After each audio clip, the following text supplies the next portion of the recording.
शिव महापुराण कथा अध्याय 13। श्री शिवाय नमस्तुभ्यम। हर हर महादेव। सुनिए शिव महापुराण कथा आगे का अध्याय। ब्रह्मा जी बोले, हे मुनिश्रेष्ठ नारद, शैलराज हिमालय और मैना से विदा लेकर सप्तऋषि भगवान शिव के निवास स्थल कैलाश पर्वत पर पहुँचे। वहां पहुंचकर उन्होंने दोनों हाथ जोड़कर शिवजी को प्रणाम किया और उनकी भक्तिभाव से स्तुति की। तत्पश्चात उन्होंने कहना आरंभ किया, हे देवाधिदेव महादेव, हमने गिरिराज हिमालय और मैना को समझा दिया है। वे इस संबंध को स्वीकार कर चुके हैं। उन्होंने पार्वती का वाग्दान कर दिया है।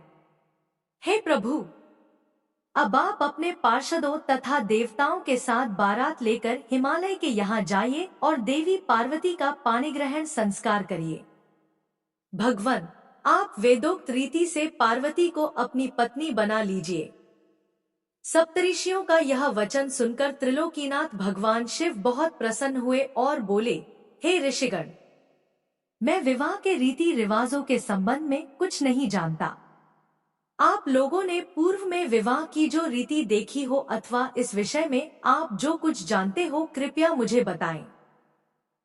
भगवान शिव के इस शुभ वचन को सुनकर सप्तऋषि बोले, भगवान, आप सर्वप्रथम श्रीहरि विष्णु एवं सृष्टिकर्ता ब्रह्मा जी को उनके पुत्रों एवं पार्षदों सहित यहाँ बुला लीजिए। सभी ऋषि मुनियों, यक्ष, गंधर्वों, किन्नरों, सिद्धगणों एवं देवराज इंद्र सहित सभी देवताओं और अप्सराओं को अपने विवाह में आमंत्रित करें। वे सब मिलकर इस विवाह का सफल आयोजन करेंगे। ऐसा कहकर सप्तऋषि भगवान शिव से आज्ञा लेकर उनकी भक्तिभाव से स्तुति करते हुए प्रसन्नतापूर्वक अपने धाम को चले गए। नारद जी ने पूछा, हे तात महाप्राज्ञ, कृपा कर अब आप मुझे यह बताइए कि सप्तऋषियों के वहां से चले जाने पर हिमालय ने क्या किया। ब्रह्मा जी बोले, नारद, जब वे सप्तऋषि हिमालय से विदा लेकर कैलाश पर्वत पर चले गए तो हिमालय ने अपने सगे संबंधियों एवं भाई बंधुओं को आमंत्रित किया। जब सभी वहां एकत्रित हो गए तब ऋषियों की आज्ञा के अनुसार हिमालय ने अपने राजपुरोहित श्री गज से लग्न पत्रिका लिखवाई। उसका पूजन अनेकों सामग्रियों से करने के पश्चात उन्होंने लग्न पत्रिका भगवान शंकर के पास भिजवा दी। गिरिराज हिमालय के बहुत से नाते रिश्तेदार लग्न पत्रिका को लेकर कैलाश पर्वत पर गए। वहां पहुंचकर उन्होंने त्रिलोकीनाथ भगवान शिव के मस्तक पर तिलक लगाया और उन्हें लग्न पत्रिका दे दी। शिवजी ने उनका खूब आदर सत्कार किया। तत्पश्चात वे सभी वापस लौट आए। शैलराज हिमालय ने देश के विविध स्थानों पर रहने वाले अपने सभी भाई बंधुओं को इस शुभ अवसर पर आमंत्रित किया। सबको निमंत्रण भेजने के पश्चात हिमालय ने अनेकों प्रकार के रत्नों, वस्त्रों और बहुमूल्य आभूषणों तथा विभिन्न प्रकार की बहुमूल्य देने योग्य वस्तुओं को संग्रहित किया।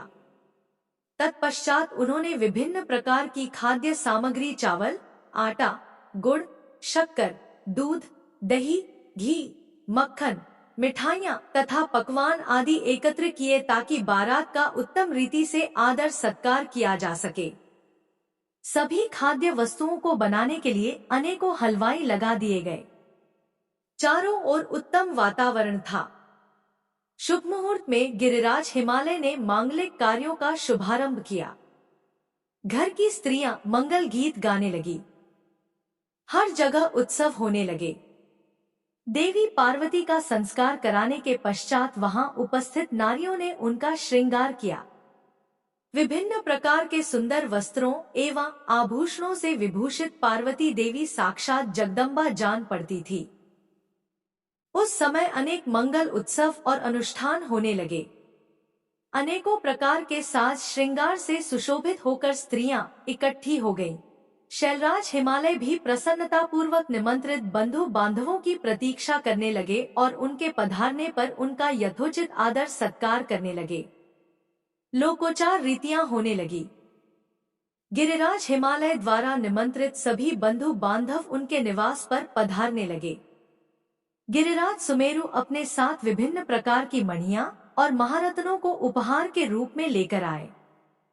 मंदराचल, अस्ताचल, मल्याचल, उद्याचल, निषद, दरदुर, करवीर, गंधमादन, महेंद्र, पारयात्र, नील, त्रिकूट, चित्रकूट, कोंज, पुरुषोत्तम, सनील, वेंकट, श्रीशैल, गोकामुख, नारद, विंध्य, कालजन्र, कैलाश तथा अन्य पर्वत दिव्य रूप धारण करके अपने अपने परिवारों को साथ लेकर इस शुभ अवसर पर पधारे। सभी देवी पार्वती और शिवजी को भेंट करने के लिए उत्तम वस्तुएं लेकर आए। इस विवाह को लेकर सभी बहुत उत्साहित थे।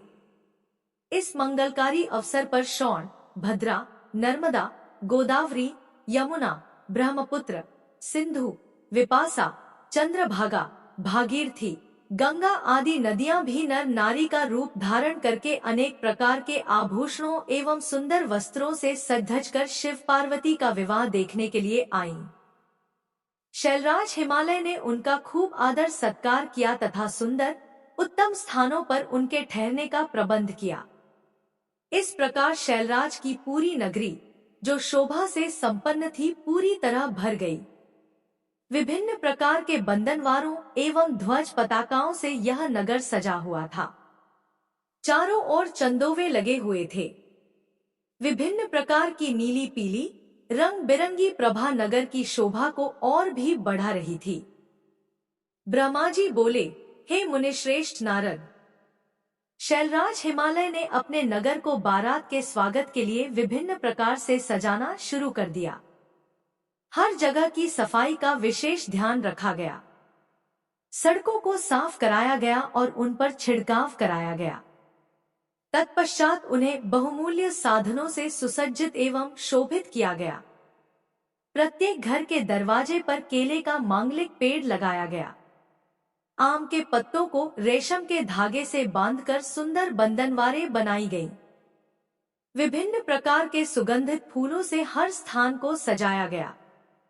सुंदर तोरणों से घर को शोभायमान किया गया। चारों ओर का वातावरण अत्यंत सुगंधित था। वहां का दृश्य दिव्य और अलौकिक था।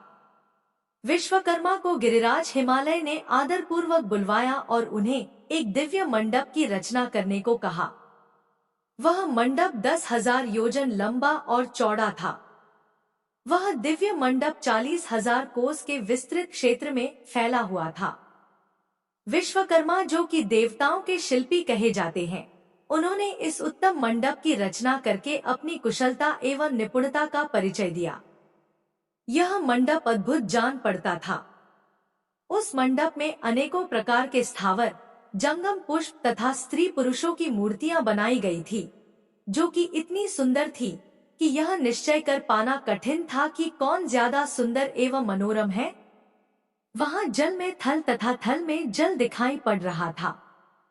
कोई भी मनुष्य इस कलाकृति को देखकर यह नहीं जान पा रहा था कि यहाँ जल है या थल। विभिन्न प्रकार के जानवरों की कलाकृतियां जीवंत बनाई गई थी। अपनी सुंदरता से जल हृदयों को मोहित करते सारस कहीं सरोवर में पानी पीते दिखाई देते थे, तो कहीं जंगलों में सिंह ऐसे लग रहे थे मानो अभी दहाड़ना शुरू कर देंगे। नृत्य करने की मुद्रा में बनाई गई स्त्री पुरुषों की मूर्तियों को देखकर ऐसा लगता था मानो वाकई नर नारी नृत्य कर रहे हों। द्वार पर खड़े द्वारपाल हाथों में धनुष बाण लेकर ऐसे खड़े थे जैसे सचमुच अभी बाणों की वर्षा शुरू कर देंगे। इस प्रकार सभी कृत्रिम वस्तुएं बहुत ही सुंदर एवं मनोहर थीं, जो कि बिल्कुल जीवंत लगती थी। द्वार के मध्य में देवी महालक्ष्मी की सुंदर मूर्ति की स्थापना की थी, जिन्हें देखकर ऐसा प्रतीत होता था मानो क्षीर सागर से निकलकर साक्षात लक्ष्मी देवी वहां आ गई हों। वे सभी शुभ लक्षणों से युक्त दिखाई दे रही थी। मंडप में विभिन्न स्थानों पर हाथियों की कलाकृतियां भी बनाई गई थी। कई स्थानों पर घोड़े घुड़सवारों सहित खड़े थे, तो कहीं सुंदर अद्भुत दिव्य रथ जिन पर सफेद अश्व जुते हुए थे। मंडप के मुख्य द्वार पर नंदीश्वर, जो कि शिवजी की सवारी है, की मूर्ति बनाई गई थी, जो कि स्फटिक मणि के समान चमक रही थी। उसके ऊपर दिव्य पुष्पक विमान की रचना की गई थी। जिसे पल्लवों और सफेद चामरों से सजाया गया था। विश्वकर्मा द्वारा समस्त देवताओं की भी प्रतिमूर्ति की रचना की गई थी, जो कि हूबहू वास्तविक देवताओं से मिलती थी। क्षीर सागर में निवास करने वाले श्रीहरि विष्णु एवं उनके वाहन गरुड़ की रचना भी उस मंडप में की गई थी, जिसका स्वरूप साक्षात विष्णु जी जैसा ही था। इसी प्रकार विश्वकर्मा द्वारा जगत के सृष्टिकर्ता ब्रह्मा जी की भी प्रतिमा उनके पुत्रों और वेदों सहित बनाई गई थी। साथ ही वह प्रतिमा वैदिक सूक्तों का पाठ करती हुई दिखाई देती थी। स्वर्ग के राजा देवेंद्र अर्थात इंद्र एवं उनके वाहन ऐरावत हाथी की मूर्तियां भी जीवंत थी। इस प्रकार विश्वकर्मा द्वारा बनाई गई सभी कलाकृतियां कला का अद्भुत नमूना थी, जो कि दिव्य एवं मनोरम थी, जिन्हें देखकर यह जान पाना अत्यंत मुश्किल ही नहीं नामुमकिन था कि वे असली हैं या फिर नकली। देवताओं के शिल्पी विश्वकर्मा द्वारा रचित यह दिव्य मंडप आश्चर्यों से युक्त एवं सभी को मोहित कर लेने वाला था। तत्पश्चात शैलराज हिमालय की आज्ञा के अनुसार विश्वकर्मा ने देवताओं के रहने के लिए कृत्रिम लोकों का निर्माण किया, जो कि अद्भुत थे। साथ ही उनके बैठने के लिए दिव्य सिंहासनों की भी रचना की गई। ब्रह्मा जी के रहने के लिए विश्वकर्मा ने सत्यलोक की रचना की, जो दीप्ति से प्रकाशित हो रहा था। तत्पश्चात श्रीहरि विष्णु के लिए बैकुंठ का निर्माण किया गया। देवराज इंद्र के लिए समस्त ऐश्वर्यों से संपन्न दिव्य स्वर्गलोक की रचना की गई। अन्य देवताओं के लिए भी उन्होंने सुंदर एवं अद्भुत भवनों की रचना की। देवताओं के शिल्पी विश्वकर्मा ने पलक झपकते ही इस अद्भुत कार्य को मूर्त रूप दे दिया। सभी देवताओं के रहने हेतु उनके दिव्य लोकों जैसे कृत्रिम लोकों का निर्माण करने के पश्चात विश्वकर्मा ने भक्तवत्सल भगवान शिव के ठहरने हेतु एक सुंदर, मनोरम एवं अद्भुत घर का निर्माण किया। यह भवन भगवान शिव के कैलाश स्थित धाम के अनुरूप ही था। यहाँ शिव चिन्ह शोभा पाता था। यह भवन परम उज्ज्वल, दिव्य प्रभापुंज से सुभासित, उत्तम और अद्भुत था। इस भवन की सभी ने बहुत प्रशंसा की, यहाँ तक कि स्वयं भगवान शिव भी उसे देखकर आश्चर्यचकित हो गए और विश्वकर्मा की इन रचनाओं को उन्होंने बहुत सराहा। विश्वकर्मा की यह रचना अद्भुत थी। इस प्रकार जब सुंदर एवं दिव्य मनोरम मंडप की रचना हो गई और सभी देवताओं के ठहरने के लिए यथायोग्य लोकों का भी निर्माण कर दिया गया, तो शैलराज हिमालय ने विश्वकर्मा को बहुत बहुत धन्यवाद दिया। तत्पश्चात हिमालय प्रसन्नतापूर्वक भगवान शिव के शुभागमन की प्रतीक्षा करने लगे। हे नारद, इस प्रकार मैंने वहां का सारा वृत्तांत तुम्हें सुना दिया है। अब आप और क्या सुनना चाहते हैं? नारद जी बोले, हे महाप्रज्ञ, हे विधाता, आपको नमस्कार है। आपने अपने श्रीमुख से मुझे अमृत के समान दिव्य और अलौकिक कथा को सुनाया है। अब मैं भगवान चंद्रमौली के मंगलमय वैवाहिक जीवन का सार सुनना चाहता हूँ, जो कि समस्त पापों का नाश करने वाला है। भगवान कृपा कर मुझे यह बताइए कि जब शैलराज हिमालय द्वारा भेजी गई लग्न पत्रिका महादेव जी को प्राप्त हो गई तो महादेव जी ने क्या किया? प्रभु, इस अमृत कथा को सुनाने की कृपा कीजिए। ब्रह्मा जी बोले, हे मुनिश्रेष्ठ नारद, लग्न पत्रिका को पाकर भगवान शिव ने मन में बहुत हर्ष का अनुभव किया। लग्न पत्रिका लेकर आए शैलराज के बंधु बांधवों का उन्होंने यथायोग्य आदर सत्कार किया। तत्पश्चात उन्होंने उस लग्न पत्रिका को पढ़कर स्वीकार किया तथा पत्रिका लेकर आए हुए लोगों को आदर सम्मान से विदा किया। तब शिवजी प्रसन्नतापूर्वक सप्तऋषियों से बोले कि हे मुनियों, आपने मेरे लिए इस शुभ कार्य का संपादन किया है और मैंने इस विवाह हेतु अपनी स्वीकृति प्रदान कर दी है। अतः आप सभी मेरे विवाह में सादर आमंत्रित हैं। भगवान शिव के शुभ वचन सुनकर ऋषिगण बहुत प्रसन्न हुए और उनको आदरपूर्वक प्रणाम करके अपने धाम को चले गए। जब ऋषिगण कैलाश पर्वत से चले गए तब भक्तवत्सल भगवान शिव ने तुम्हारा स्मरण किया। तुम अपने सौभाग्य की प्रशंसा करते हुए तुरंत उनसे मिलने उनके धाम पहुंच गए। शिवजी के श्री चरणों में तुमने मस्तक झुकाकर प्रणाम किया और वहां हाथ जोड़कर खड़े हो गए। भगवान शिव बोले, हे नारद, तुम्हारे दिए गए उपदेश से प्रभावित होकर ही देवी पार्वती ने घोर तपस्या की और उससे प्रसन्न होकर मैंने उन्हें अपनी पत्नी बनाने का वरदान दे दिया है। पार्वती की भक्ति ने मुझे वश में कर लिया है। अब मैं उनके साथ विवाह करूंगा। सप्तऋषियों ने शैलराज हिमालय को संतुष्ट कर इस विवाह की स्वीकृति प्राप्त कर ली है और हिमालय की ओर से लग्न पत्रिका भी आ चुकी है। आज से 7वें दिन मेरे विवाह का दिन सुनिश्चित हुआ है। इस अवसर पर महान उत्सव होगा। अतः तुम श्रीहरि, ब्रह्मा, सब देवताओं, मुनियों और सिद्धों को मेरी ओर से निमंत्रण भेजो और उनसे कहो कि वे लोग उत्साह और प्रसन्नता पूर्वक सज धजकर अपने अपने परिवार के साथ सादर मेरे विवाह में पधारें। नारद, भगवान शिव की आज्ञा पाकर आपने हर जगह जाकर आदर पूर्वक सबको इस विवाह में पधारने का निमंत्रण दे दिया। तत्पश्चात भगवान शिव के पास आकर उन्हें सारी जानकारी दे दी। तब भगवान शिव भी आदर पूर्वक सब देवताओं के पधारने की प्रतीक्षा करने लगे। भगवान शिव के सभी गण संपूर्ण दिशाओं में नाचने गाने लगे। सभी और उत्सव होने लगा। निमंत्रण पाकर अति प्रसन्नता से सज धजकर भगवान श्रीहरि विष्णु भी श्री लक्ष्मी और अपने दलबल को साथ लेकर कैलाश पर्वत पर जा पहुँचे। वहां पधारकर उन्होंने भक्तिभाव से भगवान शिव को प्रणाम किया और प्रभु की आज्ञा लेकर अपना स्थान ग्रहण किया। तत्पश्चात मैं भी सपत्नी अपने पुत्रों सहित भगवान शिव के विवाह में सम्मिलित होने के लिए पहुंचा। भगवान शिव को प्रणाम करके मैंने भी वहां आसन ग्रहण कर लिया। इसी प्रकार सब देवता, देवराज इंद्र आदि भी अपने अपने गणों एवं परिवारों के साथ सुंदर वस्त्रों और बहुमूल्य आभूषणों से शोभायमान होकर वहां पहुंच गए। सिद्ध, चारण, गंधर्व, ऋषि, मुनि सब सहर्ष विवाह में सम्मिलित होने के लिए कैलाश पर पहुंच गए। अप्सराएं नृत्य करने लगी और देव नारियां गीत गाने लगी। त्रिलोकीनाथ भगवान शिव ने स्वयं आगे बढ़कर सभी अतिथियों का सहर्ष आदर सत्कार किया। उस समय कैलाश पर्वत पर बहुत अनोखा और महान उत्सव होने लगा।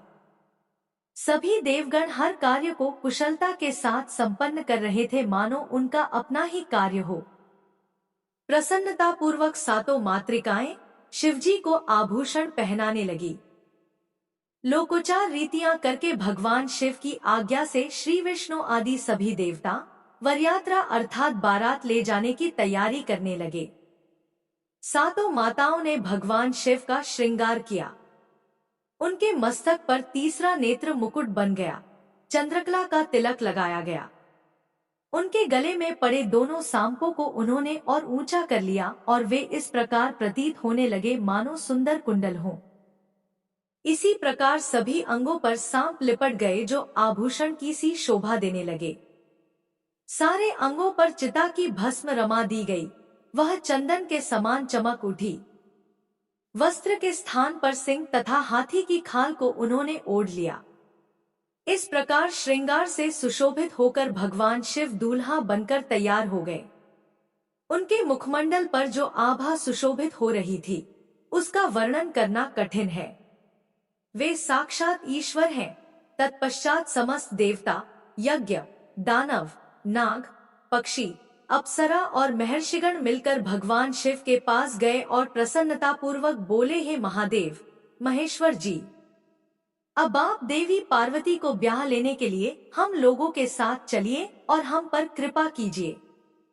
तत्पश्चात क्षीर सागर के स्वामी श्रीहरि विष्णु भगवान शिव को आदर पूर्वक नमस्कार कर बोले, हे देवाधिदेव, महादेव, भक्तवत्सल, आप सदैव ही अपने भक्तों के कार्यों को सिद्ध करते हैं।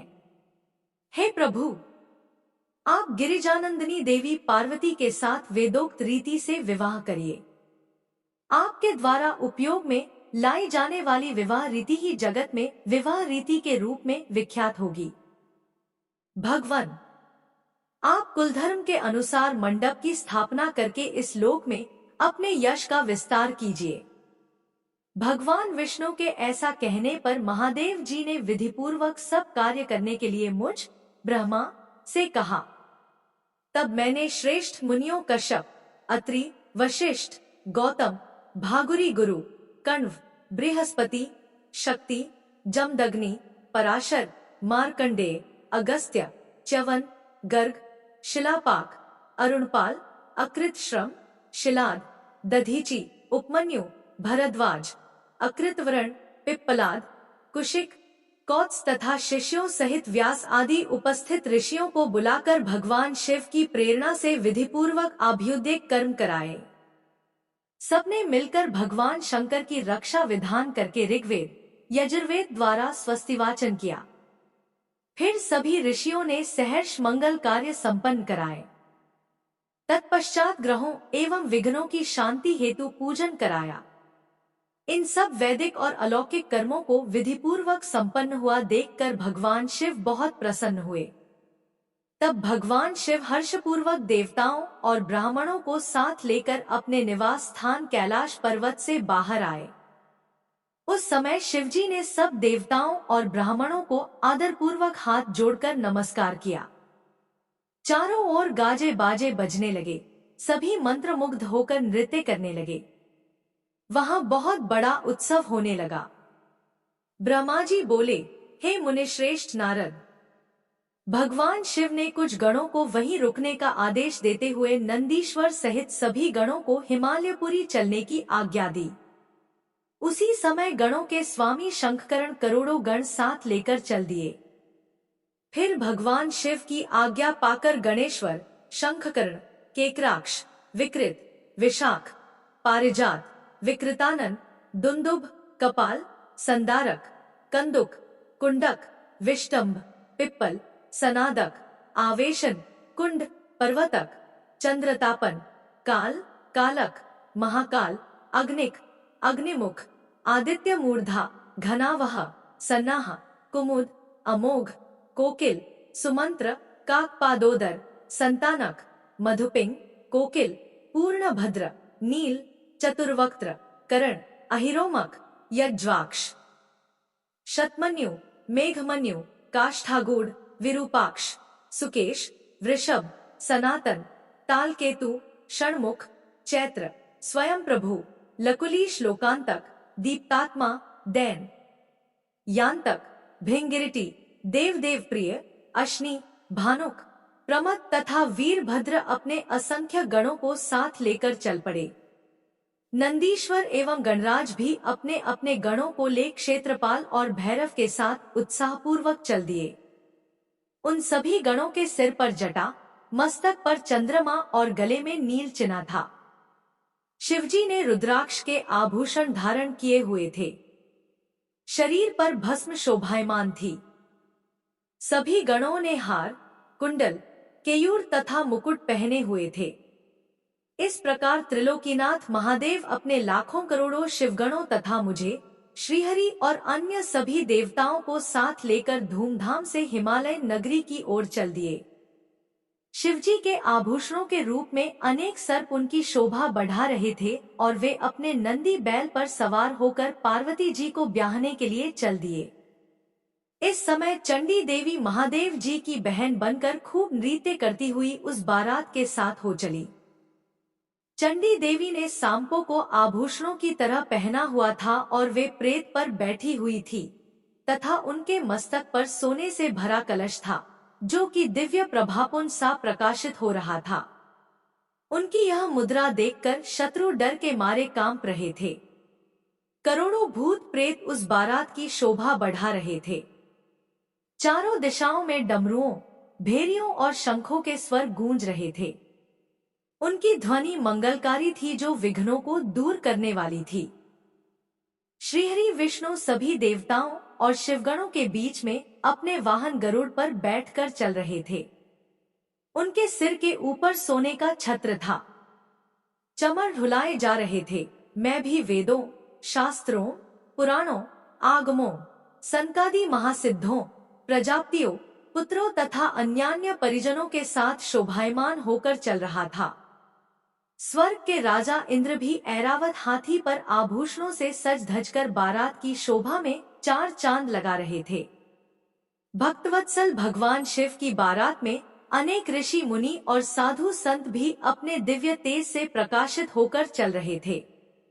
देवाधिदेव महादेव जी का शुभ विवाह देखने के लिए शाकिनी, यातुधान, बैताल, ब्रह्मराक्षस, भूत, प्रेत, पिशाच, प्रमथ आदि गण, तुम्बुरु, नारद, हा और हूँ आदि श्रेष्ठ गंधर्व तथा किन्नर भी प्रसन्न मन से नाचते गाते उनके साथ हो लिए। इस विवाह में शामिल होने में स्त्रियां भी पीछे न थी। सभी जगत माताएं, देव कन्याएं, गायत्री, सावित्री, लक्ष्मी और सभी देवांगनाएं और देव पत्नियां तथा देव माताएं भी खुशी खुशी शंकर जी के विवाह में सम्मिलित होने के लिए बारात के साथ ही ली। वेद, शास्त्र, सिद्ध और महर्षि जिसे धर्म का स्वरूप मानते हैं, जो स्फटिक के समान श्वेत व उज्ज्वल है, वह सुंदर बैल नंदी भगवान शिव का वाहन है। शिवजी नंदी पर आरूढ़ होकर उसकी शोभा बढ़ाते हैं। भगवान शिव की यह छवि बड़ी मनोहारी थी। वे सज धजकर समस्त देवताओं, ऋषि मुनियों, शिवगणों, भूत प्रेतों, माताओं के सानिध्य में अपनी विशाल बारात के साथ अपनी प्राणवल्लभा देवी पार्वती का पानी ग्रहण करने के लिए सानंद होकर अपने ससुर गिरिराज हिमालय की नगरी की ओर पग बढ़ा रहे थे। वे सब मदमस्त होकर नाचते गाते हुए हिमालय के भवन की तरफ बढ़े जा रहे थे। हिमालय की तरफ बढ़ते समय उनके ऊपर आकाश से पुष्पों की वर्षा हो रही थी। बारात का वह दृश्य बहुत ही मनोहारी लग रहा था। चारों दिशाओं में शहनाइयां बज रही थी और मंगल गान गुंज रहे थे। उस बारात का अनुपम दृश्य सभी पापों का नाश करने वाला तथा सच्ची आत्मिक शांति प्रदान करने वाला था। हे मुनिश्रेष्ठ नारद, तुम भी भगवान शिव की बारात में सहर्ष शामिल हुए थे। भगवान शिव ने श्रीहरि विष्णु से सलाह करके सबसे पहले तुमको हिमालय के पास भेजा। वहां पहुंचकर तुमने विश्वकर्मा के बनाए दिव्य और अनोखे मंडप को देखा तो बहुत आश्चर्यचकित रह गए। विश्वकर्मा द्वारा बनाई गई विष्णु, ब्रह्मा, समस्त देवताओं की मूर्तियों को देखकर यह कह पाना कठिन था कि ये असली हैं या नकली। वहां रत्नों से जड़े हुए लाखों कलश रखे थे। बड़े बड़े केलों के खंभों से मंडप सजा हुआ था। तुम्हें वहां आया देखकर शैलराज हिमालय ने तुमसे पूछा कि देवर्षि क्या भगवान शिव बारात के साथ आ गए हैं? तब तुम्हें साथ लेकर हिमालय के पुत्र मैनाक आदि तुम्हारे साथ बारात की अगवानी के लिए आए। तब मैंने और विष्णु जी ने भी तुमसे वहां के समाचार के बारे में पूछा। हमने तुमसे यह भी पूछा कि शैलराज हिमालय अपनी पुत्री पार्वती का विवाह भगवान शिव से करने के इच्छुक हैं या नहीं। कहीं उन्होंने अपना इरादा बदल तो नहीं दिया है? यह प्रश्न सुनकर आप मुझे विष्णु जी और देवराज इंद्र को एकांत स्थान पर ले गए और वहां जाकर तुमने वहां के बारे में बताना शुरू किया। तुमने कहा कि हे देवताओं, शैलराज हिमालय ने शिल्पी विश्वकर्मा से एक ऐसे मंडप की रचना करवाई है जिसमें आप सब देवताओं के जीते जागते चित्र लगे हुए हैं। उन्हें देखकर मैं तो अपनी सुध-बुध ही खो बैठा था। इसे देखकर मुझे करना चाहते हैं। यह सुनकर देवराज इंद्र भय के मारे कांपने लगे और बोले, हे लक्ष्मीपति विष्णु जी, मैंने त्वष्टा के पुत्र को मार दिया था। कहीं उसी का बदला लेने के लिए मुझ पर विपत्ति न आ जाए। मुझे संदेह हो रहा है कि कहीं मैं वहां जाकर मारा न जाऊं। तब इंद्र के वचन सुनकर श्रीहरि विष्णु बोले कि इंद्र, मुझे भी यही लगता है कि वह मूर्ख हिमालय हमसे बदला लेना चाहता है, क्योंकि मेरी आज्ञा से ही तुमने पर्वतों के पंखों को काट दिया था। शायद यह बात आज तक उन्हें याद है और वे हम सब पर विजय पाना चाहते हैं, परंतु हमें डरना नहीं चाहिए। हमारे साथ तो स्वयं महादेव जी हैं, भला फिर हमें कैसा भय। हमें इस प्रकार गुपचुप बातें करते देखकर भगवान शिव ने लौकिक गति से हमसे बात की और पूछा, है देवताओं क्या बात है? मुझे स्पष्ट बता दो, शैलराज हिमालय मुझसे अपनी पुत्री पार्वती का विवाह करना चाहते हैं या नहीं? इस प्रकार यहाँ व्यर्थ बातें करते रहने से भला क्या लाभ? भगवान शिव के इन वचनों को सुनकर नारद तुम बोले, हे देवाधिदेव शिवजी, गिरिजानंदिनी पार्वती से आपका विवाह तो निश्चित है, उसमें भला कोई विघ्न बाधा कैसे आ सकती है? तभी तो शैलराज हिमालय ने अपने पुत्रों मैनाक आदि को मेरे साथ बारात की अगवानी के लिए यहाँ भेजा है। मेरी चिंता का कारण दूसरा है। प्रभु, आपने मुझे हिमालय के यहाँ बारात के आगमन की सूचना देने के लिए भेजा था। जब मैं वहां पहुंचा तो मैंने विश्वकर्मा द्वारा बनाए गए मंडप को देखा। शैलराज हिमालय ने देवताओं को मोहित करने के लिए एक अद्भुत और दिव्य मंडप की रचना कराई है। आपको यह जानकर आश्चर्य होगा कि वे सब इतने जीवंत हैं कि कोई भी उन्हें देखकर मोहित हुए बगैर नहीं रह सकता। उन चित्रों को देखकर ऐसा महसूस होता है कि वे अभी बोल पड़ेंगे। प्रभु, उस मंडप में श्रीहरि, ब्रह्मा जी, देवराज इंद्र सहित सभी देवताओं, ऋषि मुनियों सहित अनेक जानवरों और पशु पक्षियों के सुंदर व लुभावने चित्र बनाए गए हैं। यही नहीं, मंडप में आपकी और मेरी भी प्रतिमूर्ति बनी है, जिन्हें देखकर मुझे यह लगा कि आप सब लोग यहाँ न होकर वहीं हिमालय नगरी में पहुँच गए हैं। नारद, तुम्हारी बातें सुनकर भगवान शिव मुस्कुराए और देवताओं से बोले, आप सभी को भय की कोई आवश्यकता नहीं है। शैलराज हिमालय अपनी प्रिय पुत्री पार्वती हमें समर्पित कर रहे हैं, इसलिए उनकी माया हमारा क्या बिगाड़ सकती है। आप अपने भय को त्याग कर हिमालय नगरी की ओर प्रस्थान कीजिए।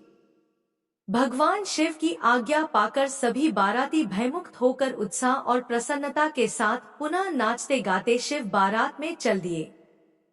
शैलराज हिमालय के पुत्र मैनाक आगे आगे चल रहे थे और बाकी सभी उनका अनुसरण कर उनके पीछे पीछे चल रहे थे। इस प्रकार बारात हिमालयपुरी जा पहुंची। ब्रह्मा जी बोले, भगवान शिव अपनी विशाल बारात के साथ हिमालय पुत्रों के पीछे चलकर हिमालय नगरी पहुंच गए। जब गिरिराज हिमालय ने उनके आगमन का समाचार सुना तो वे प्रसन्नतापूर्वक भक्ति से ओतप्रोत होकर भगवान शिव के दर्शनों के लिए स्वयं आए। हिमालय का हृदय प्रेम की अधिकता के कारण द्रवित हो उठा था और वे अपने भाग्य को सराह रहे थे। हिमालय अपने साथी पर्वतों को साथ लेकर बारात की अगवानी के लिए पहुंचे। भगवान शंकर की बारात देखकर शैलराज हिमालय आश्चर्यचकित रह गए। तत्पश्चात देवता और पर्वत प्रसन्नता पूर्वक इस प्रकार एक दूसरे के गले लगे मानो पूर्व और पश्चिम के समुद्रों का मिलन हो रहा हो। सभी अपने को धन्य मान रहे थे। इसके बाद शैलराज महादेव जी के पास पहुंचे और दोनों हाथ जोड़कर उनको प्रणाम करके स्तुति करने लगे। सभी पर्वतों और ब्राह्मणों ने भी शिवजी की वंदना की। शिवजी अपने वाहन बैल पर बैठे थे। भगवान शिव आभूषणों से विभूषित थे तथा दिव्य प्रकाश से आलोकित थे। उनके लावण्य से सारी दिशाएं प्रकाशित हो रही थी। भगवान शिव के मस्तक पर रत्नों से जड़ा हुआ मुकुट शोभा पा रहा था। उनके गले और अन्य अंगों पर लिपटे सर्प उनके स्वरूप को अद्भुत और शोभनीय बना रहे थे। उनकी अंगकांति दिव्य और अलौकिक थी। अनेक शिवगण हाथ में चंवर लेकर उनकी सेवा कर रहे थे। उनके बाएं भाग में भगवान श्रीहरि विष्णु और दाएं भाग में स्वयं मैं था। समस्त देवता भगवान शिव की स्तुति कर रहे थे। नारद, जैसा तुम जानते ही हो भगवान शिव परमब्रह्म परमात्मा है। वे ही सबके ईश्वर हैं। वे इस जगत का कल्याण करते हैं और अपने भक्तों की सभी इच्छाओं को पूरा कर उन्हें मनवांछित फल प्रदान करते हैं। वे सदा ही अपने भक्तों के अधीन रहते हैं। वे सच्चिदानंद स्वरूप हैं और सर्वेश्वर हैं। उनके बाएं भाग में श्रीहरि विष्णु गरुड़ पर बैठे थे तो दाएं भाग में मैं, ब्रह्मा, स्थित था। हम तीनों के स्वरूप का एक साथ दर्शन कर गिरिराज आनंद मग्न हो गए। तत्पश्चात शैलराज ने शिवजी के पीछे तथा उनके आसपास खड़े सभी देवताओं के सामने अपना मस्तक झुकाया और सभी को बारंबार प्रणाम किया। फिर भगवान शिव की आज्ञा लेकर शैलराज हिमालय अपने निवास की ओर चल दिए और वहां जाकर उन्होंने सभी देवताओं, ऋषि मुनियों एवं अन्य बारातियों के ठहरने की उत्तम व्यवस्था की। हिमालय ने प्रसन्नतापूर्वक अपने पुत्रों को बुलाकर कहा कि तुम सभी भगवान शिव के पास जाकर उनसे प्रार्थना करो कि वे स्वयं अतिशीघ्र यहाँ पधारें। मैं उन्हें अपने भाई बंधुओं से मिलवाना चाहता हूँ। तुम वहां जाकर कहो कि मैं उनकी यहाँ प्रतीक्षा कर रहा हूँ। अपने पिता गिरिराज हिमालय की आज्ञा पाकर उनके पुत्र उस ओर चल दिए जहाँ बारात के ठहरने की व्यवस्था की गई थी। वहां वे भगवान शिव के पास पहुंचे। प्रणाम करके उन्होंने अपने पिता द्वारा कही हुई सभी बातों से शिवजी को अवगत करा दिया। तब भगवान शंकर ने कहा कि तुम जाकर अपने पिता से कहो कि हम शीघ्र ही वहां पहुंच रहे हैं। शिवजी से आज्ञा लेकर हिमालय के पुत्र वापस चले गए। तत्पश्चात देवताओं ने तैयार होकर गिरिराज हिमालय के घर की ओर प्रस्थान किया। महादेव जी के साथ भगवान विष्णु और मैं ब्रह्मा शीघ्रतापूर्वक चलने लगे। तभी देवी पार्वती की माता देवी मैना के मन में त्रिलोकीनाथ भगवान शिव को देखने की इच्छा हुई। इसलिए देवी मैना ने तुमको संदेशा भेजकर अपने पास बुलवा लिया। भगवान शिव से प्रेरित होकर देवी मैना की हार्दिक इच्छा को पूरा करने के लिए आप वहां गए। ब्रह्मा जी बोले, हे नारद, तुमको अपने सामने देखकर देवी मैना बहुत प्रसन्न हुई और तुम्हें प्रणाम करके बोली, हे मुनिश्रेष्ठ नारद जी, मैं भगवान शिव के इसी समय दर्शन करना चाहती हूँ। मैं देखना चाहती हूँ कि जिन शिवजी को पाने के लिए मेरी बेटी पार्वती ने घोर तपस्या की तथा अनेक कष्टों को भोगा, उन शिवजी का रूप कैसा है, वे कैसे दिखते हैं। यह कहकर तुमको साथ लेकर देवी मैना चंद्रशाला की ओर चल पड़ी। इधर भगवान शिव भी मैना के इस अभिमान को समझ गए और मुझसे व विष्णु जी से बोले कि तुम सब देवताओं को अपने साथ लेकर गिरिराज हिमालय के घर पहुँचो। मैं भी अपने गणों के साथ पीछे पीछे आ रहा हूँ। भगवान विष्णु ने इसे भगवान शिव की आज्ञा माना और सब देवताओं को बुलाकर उनकी आज्ञा का पालन करते हुए शैलराज के घर की ओर प्रस्थान किया। देवी मैना तुम्हारे साथ अपने भवन के सबसे ऊंचे स्थान पर जाकर खड़ी हो गई। तब देवताओं की सजी सजाई सेना को देखकर मैना बहुत प्रसन्न हुई। बारात में सबसे आगे सुंदर वस्त्रों एवं आभूषणों से सजे हुए गंधर्व गण अपने वाहनों पर सवार होकर बाजे बजाते और नृत्य करते हुए आ रहे थे। इनके गण अपने हाथों में ध्वज की पताका लेकर उसे फहरा रहे थे। साथ में स्वर्ग की सुंदर अप्सराएं मुग्ध होकर नृत्य कर रही थी।